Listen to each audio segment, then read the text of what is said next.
Hey guys, it's Brandon, aka B.Rich Beauty, aka your beauty best friend. Happy Thursday. We're gonna talk about it. Dr.Dre got served again. Candiace Dillard Bassett from Real Housewives of Potomac has some words for Andy Cohen. And is spring summer joggers really a thing? We're talking about that and a lot more. You know what to do. Grab your tea, grab your beverage. Let go.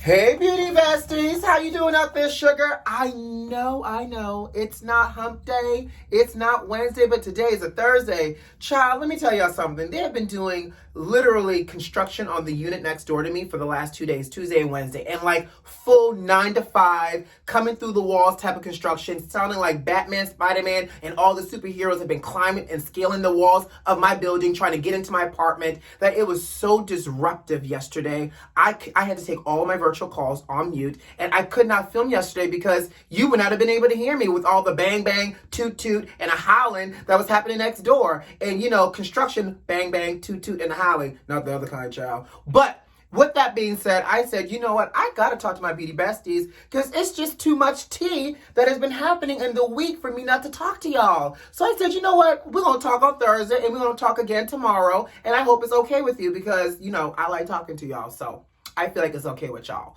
Now, with that being said, though, beauty besties, just as an FYI, how's your week been going? I hope the week has been going great. We're almost there. Tomorrow is Friday. Happy Friday Eve, right?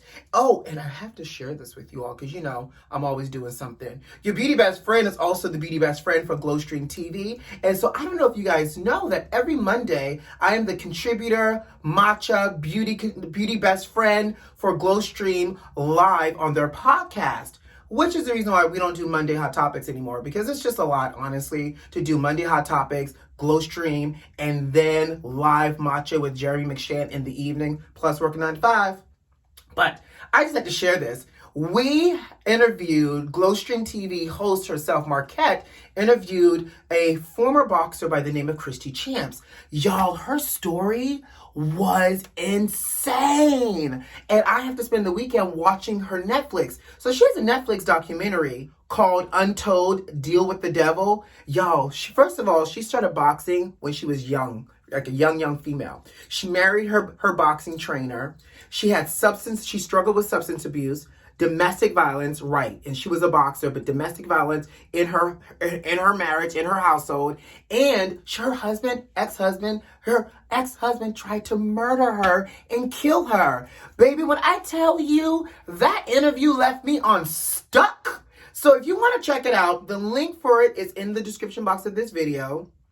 Tune in every Monday at 11 a.m. We go live on Facebook. So you can go to Facebook, Glowstream TV, and sign up there, you know, or I guess you would friend the network page. And then also, if you like podcasts, the audio version of the podcast goes up on podcast for all my Apple people. For those that for those that have Androids, I'm assuming it's the equivalent for Android. Y'all know I don't speak green bubbles, but I'm assuming the audio is on all podcast platforms, wherever you can find a podcast. And it's Glowstream TV and the Glow Show. And so you can hear me and see me every Monday. But baby, y'all have to check this week's video out because her story was incredible. And when you talk about God's grace and mercy, child, that was God's grace, mercy, the covering of the Holy Spirit and everybody else in between baby Jesus and black Jesus and all the Jesuses just kept her covered for her to be alive to tell her story. And I think it again, is quite impactful. So check it out. Link for the podcast is in the description box of this video, okay? And while you're over there checking out the video, make sure you like it and share. You know,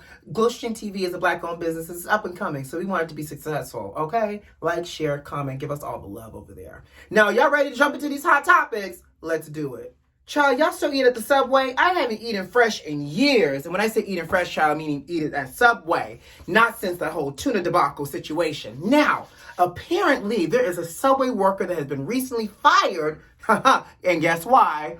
Because this child was putting the food food, the bread, the toppings on the floor and walking on it and putting the sandwich meat on the toilet seat. Say what now? Baby, I can't make this up. So the former employee by the name of Jermaine Way said he did what he did because he was clout seeking and he was trying to make controversial videos so that way he can go viral. His social media platforms can go viral, like his YouTube and Instagram and everything else, so that way he can become monetized.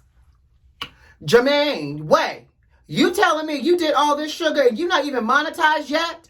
Baby, what I know for sure is you guaranteed yourself out of a job and not even be monetized, even fall back on like this. And we're going to talk about it. Grab your tea. Let me grab my moisturizer. This fool created videos of himself throwing the bread on the ground and walking on it. So if you ever went to this Subway, child, and you wonder why your bread was flat and it didn't rise properly to Subway standards, now you know why. Jermaine Way was walking on the bread. He had the lettuce, the pickles, the onions, the tomatoes, and everything else on the floor, child, and walked on it and scooped it back up and laid out the sandwich meat on the toilet seat.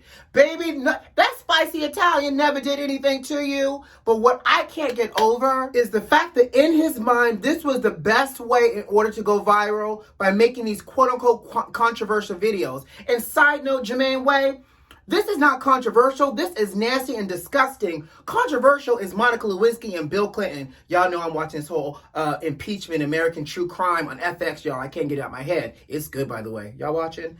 Anyways, that's controversial, Jermaine. What you did to me is putting the public health at risk. In fact, I hope when they fired you, you don't even qualify for unemployment because you feed into why people have distrust when it comes to fast food restaurants and everything like this because you see stuff like this come out. All because you're trying to clout chase to be monetized and go viral. It's the wrong approach for me. And my question is, does Subway have a leg to stand on in order to try to seek legal action against this boy for putting the franchise's good old standing name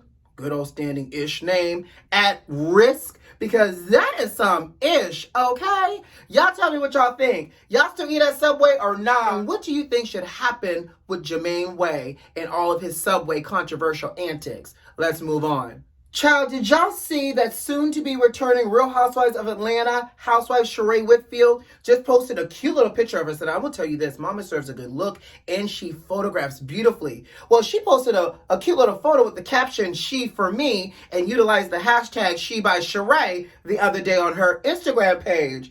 And she was photographed in some joggers, some heels, and like a little track jacket as well. Sheree, is this your way of telling us that these spring-summer joggers are coming to us soon? Because if I recall correctly, we've waited spring, summer, fall, winter, spring, summer, fall, winter for these joggers that you got on, all for them to have some crisscross zippers on it. Girl, you giving us zipper joggers in 2021 after we waited this long? But here's my thing. Sir Sheree is smart because Sheree is getting ready to return to this platform for Real Housewives of Atlanta, and she is gearing up for all of her business ventures that she better bring our way. Because sis, I don't know how many times you're going to get an opportunity on this merry-go-round to hawk your businesses and try to create some income for you and your love after lockup relationships. So if these are the joggers, honey, please make sure that they're ready to go and go on sale once the Real Housewives of Atlanta premiere, whenever that happens. But what y'all think about these joggers? I'm going to put the picture up one more time. Y'all buying y'all some She by Sheree joggers?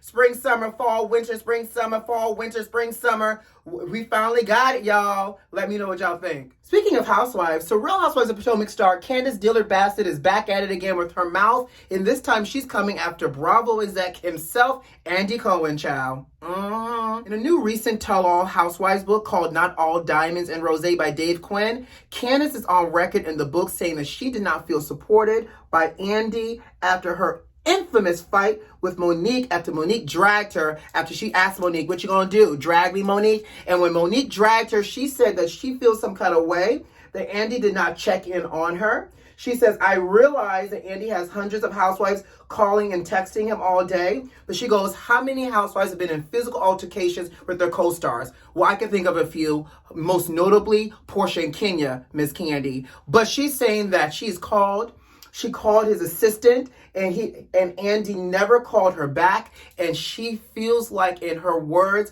that F that, he makes his money off the backs of us to feed his kids, XYZ. So she went in on Andy's lack of support. My question to y'all is Candiace justified in her response and her feeling about Andy not checking in on her? Or maybe Andy was like, my money was on Monique, so, I really don't want to talk to you about it. Or the fact of the matter is, maybe, sis, you should not even try to get your boss involved because you got into a physical altercation. Like, how do y'all feel about this? And I'm going to say this because y'all know Candiace stay keeping her foot in her mouth and want to cry victim and then want to say all of these things and then circle back around and apologize later. First of all, Candiace, don't bring Andy's kid in it. If you got an issue with Andy, let it be. You got an issue with Andy. And all the drama and everything that you guys do puts money in Andy's bank account. And then from there, Andy can do whatever he wants with it. Don't drag the kid into it. Second of all, y'all realize she apologized, right? She posted a photo with her, Dave Quinn, the author, and a few housewives. And in her caption, she apologized to Andy for her words.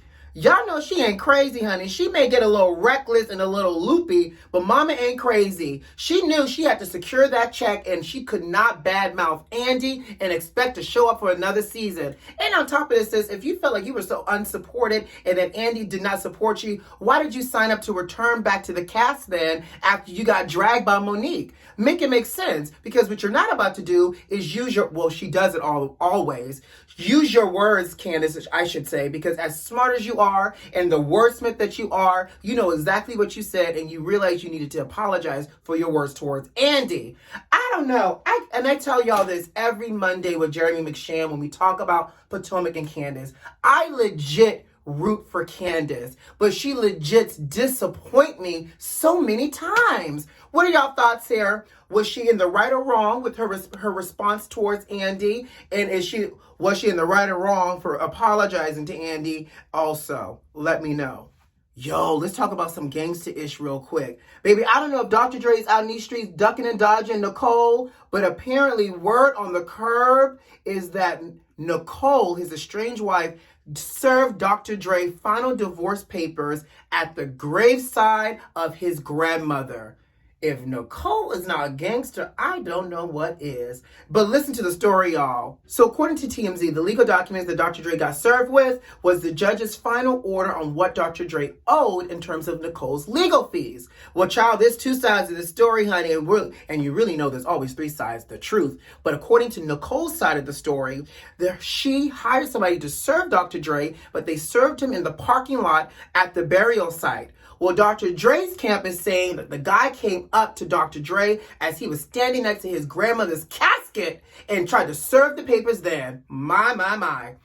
Now, they said that Dr. Dre refused to take the papers, and so the guy left the papers at the burial site, graveside, and Nicole's side said they left the papers for him in the parking lot. Which side do y'all believe? Both sides to me seems real messy here in this story. The fact that she served him at his grandmother's funeral is gangster to me. She said, I need my legal fees paid, Dr. Dre. You're not going to continue to duck and dodge this judge's order. So if I know where you're going to be, burying your grandmother. So here are the papers and the receipt, honey, to pay these doggone lawyers and get them off my back.